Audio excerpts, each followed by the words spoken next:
couple weeks here and gotten a little bit more acclimated. What stands out about the way that this group tries to defend night in and night out, and how this team's been able to be successful most nights doing that? Yeah, just the competition part of it, the competing, the never giving up on plays. I think that's the biggest thing that a lot of people have said to me watching the games, like my friends and family, like this team just doesn't stop. So, we're in scramble situations sometimes, but it seems like everyone's always going on to the next, assignment on defense. And I think that's a rare thing. You, over the last few games, have had a ton of assists. Have you been able to kind of find a rhythm through your playmaking, and is that something that you've always tried to connect to when sort of getting acclimated? Yeah, I think so. I'm trying to figure out my spots to be aggressive, and naturally, I like playmaking. I like making the game easier for other people, and just trying to get in the paint and make plays. Kaysen just said, you're a great driver, and once you get there, there's a lot of collapsing. Given what you've seen over the course of your career, like, is this team spaced pretty well? Do they do a pretty good job of like being in positions that make those passes pretty clear for you? Yeah. I think that's a emphasis here is active spacing and moving slightly into windows and pockets so guys can find you. And certainly it's easier when guys are doing that. So I'm going to continue to keep trying to drive and find guys.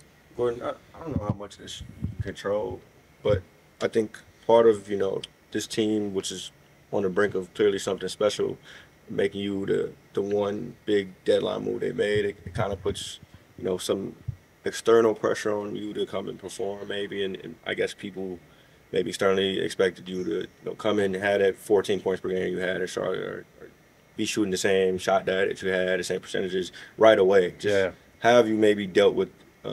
I mean, I know you don't need to maybe coach yourself on this now. You're 15 years in, but how have you maybe dealt with the balance of expectation versus reality, and getting back to yourself in a short time? Honestly, I deal with all internal expectations more than anything. So I wouldn't know what anyone's saying about how I've been doing or how I've been performing. I know how I feel, and still trying to get acclimated to the team, and still trying to get my legs under me and get healthy. I think Coach Mark said it best. He wants me to be playing my best ball in April. And so that's what, just trying to keep building on the when I go out there on the court, and it certainly is. It's a different role too than something that I'm used to, and so just trying to do the best with what I'm given.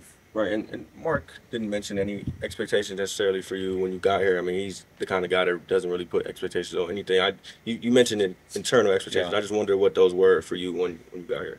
To help us win. I think I said that to you guys my first time I was talking with you. So whether that's scoring or playing defense, playmaking, spacing, just being in the right spots, whatever it is, my expectations are just to help us win games. Yeah, and I don't know how much you've dealt with this in your career, because I don't think you've been traded a ton. Maybe not at all. Not at all. So with your family being elsewhere, just that kind of thing, just have you handled that situation with it all being with you? Yeah, it's difficult having to be removed from family. My family's here right now visiting, which is really good. They'll be here on homestands, but they got school, and really happy that we have FaceTime now and can talk to them still. But it is difficult being away from them and being away from my wife, and trying to fit in with the guys here. So this is part of the NBA, though. I mean, I've been around enough to know that's how it works. This is the first time I've had to deal with it, but you're in it long enough, and eventually it usually happens. Gordon, you mentioned fitting in. A lot of these guys you've played against before in the league. What have you learned about some of your teammates now that you've gotten to work more, I guess, personally with them? Yeah, I mean, I think that this ultra talented, a lot of these guys can do a lot of different things, versatile. Some of them are young enough where because I was in Charlotte, I hadn't played against them, just based off missing games and only playing OKC a couple times a year. So it's been fun getting to see their games and see how what their strengths are, and certainly I think their situation is they have bright futures ahead of them.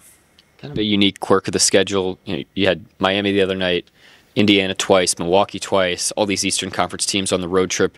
Do you feel like there's an extra little something you'll be able to bring down the stretch of the regular season, going up against all these Eastern Conference teams that you've seen so many times personally? Yeah, just a level of comfort, especially defensively.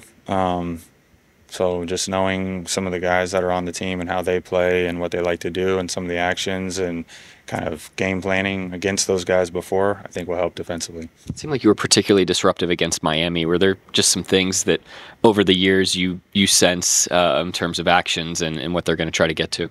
Just played them a bunch. So just kind of know what they like to do and try to take that away.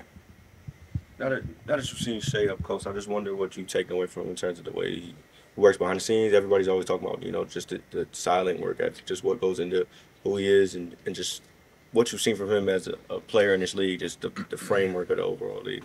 Yeah. I think obviously a front runner for MVP this year, well-deserved. I think he's put in the work. I think that's always the biggest thing. You got to be able to put in the work and the effort and the time, and he's always in here getting extra shots and seeing the way he operates in the games too. He's got a pretty good feel of knowing kind of when to get his and when to play make for the team and utilize the team. I think that's something that takes a little while, I think, in the league for guys to figure out, especially with his talent level, where they can just score almost at any time they want or get a shot anytime they want.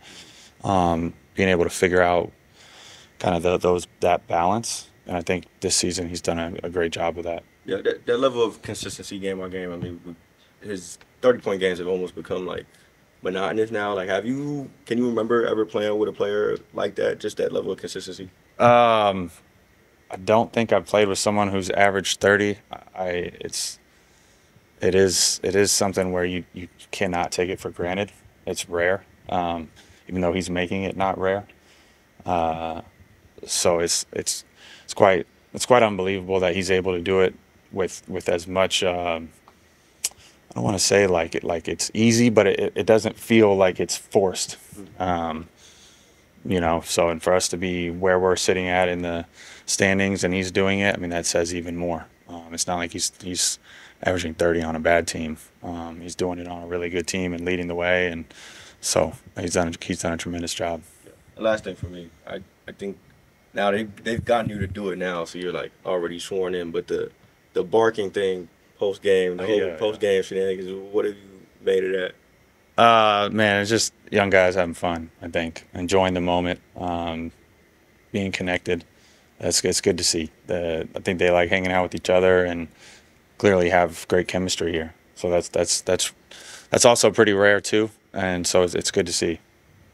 Mark, one of the things we talked about at the very beginning of the season was the way that Shea works on his body and kind of gets himself physically primed for the season. What have you seen, maybe even over the course of just this year, about the way that he's using his body, using his physicality in games to get to the spots that he wants to get to, maybe at a higher level than he ever has before? Well, I think, first of all, his durability, consistency of the level of play, I throw Dort in this as well, is like a result of cumulative load and starting to enter their physical prime. I think some of it's just like an age thing. You're just not going to be at your physical peak when you're 20, and you get closer to it when you're 25. And with the way those guys work, and then with the load that they've accumulated over time, they're further along. In terms of on the court, a lot of it for him, I think, is like balance.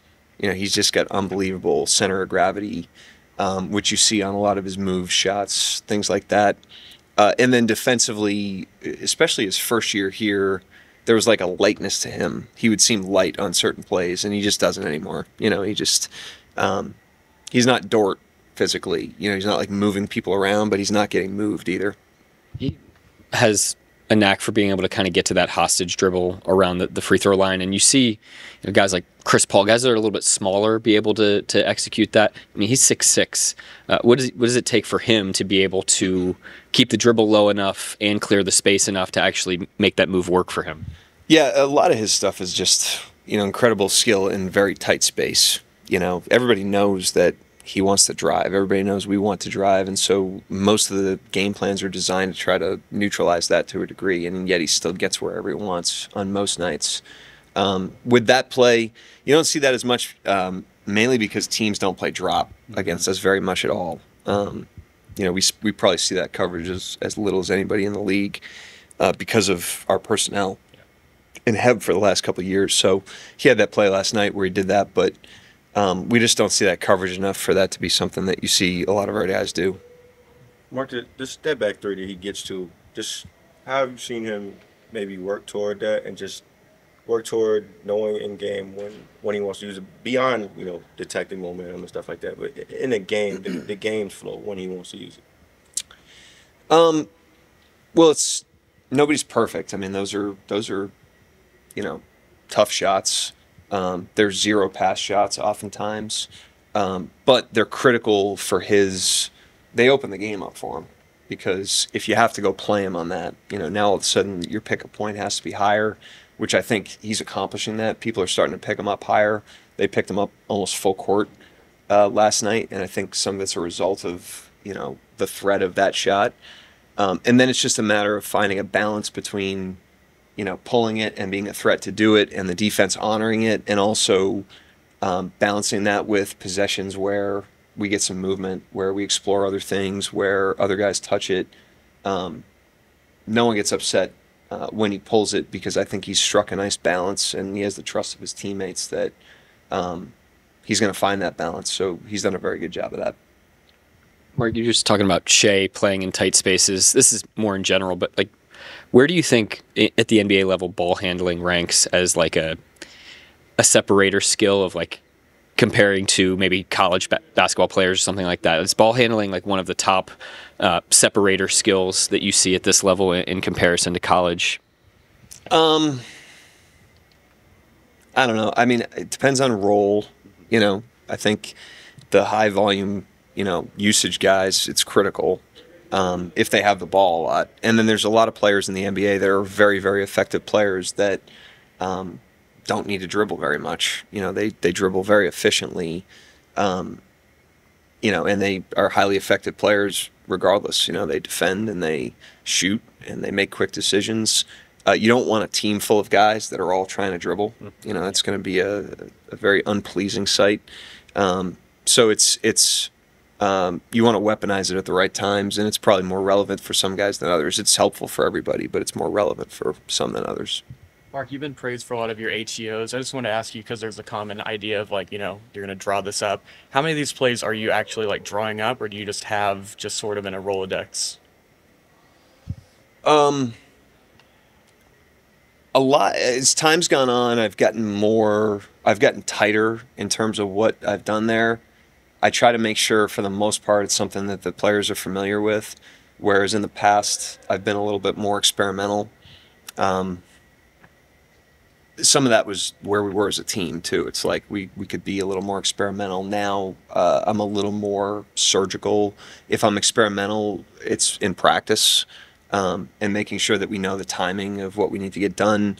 And so the guys are confident in executing it. So there's very rarely something that I draw that I haven't shown them before, or that isn't very similar to something that they already know. And then how many more possibilities are sort of opened up just by having Josh on the floor as an inbounder?